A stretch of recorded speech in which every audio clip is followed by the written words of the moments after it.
Umabot niya ng ano, ng forfeiture. Bibi ka Hindi, pandak si Berlisa. Tumaba na. Hindi matakas naman si... nga maliit si Berlisa. Tumaba na siya. Nandito pa sila nung nakarabuan eh.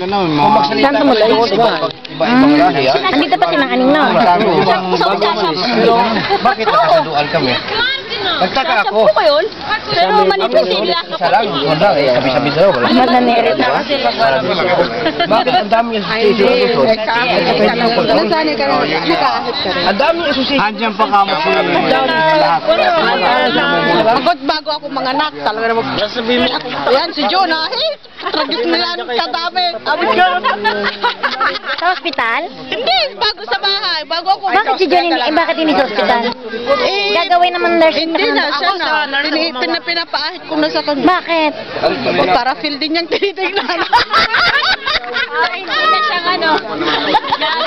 Sanay na. Parang mas gusto ko sa nurse kaysa sa asawa. Ako rin. Kasi yung nurse after hindi mo na makikita eh. Kukunin ko yung upuan. Talaga. Laki-laki ng tiyan ko. Sabi na kasing magbuan-buan. Talaga naman. Lagpas nyo ng... Hindi ko may sakit. Tago naman yung pagpunta. Tinitignan ko sa langit. Wala naman. Tago. Tago ang pagkaano. Hindi mo makikita.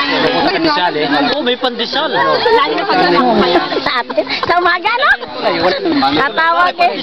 Mang Enteng! Pagbili nga ako 5 pisong pandesal. Pare. Gila. Isa ka na ha. Kuya, tuloy na ako. Pare. Bakit? Dadaanan niya yung mga pamangkin ko. Wakala ko pati si Ethel eh. Bukas lang. Bukas. Ethel, sigurado kang pamangkin ang dadaanan yan, ha? Baka iba. Bakit ba kala ko kasama ka na? Ibang pupunta ang paano lalaki. Pag babae, sama ko sa'yo.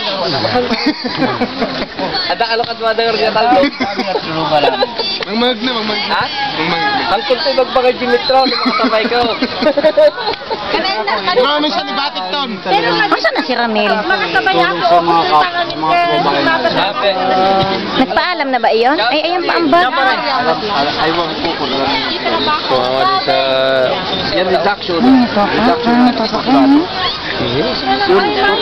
Ay, ganun mo siya dito. Bagong dating? Ah,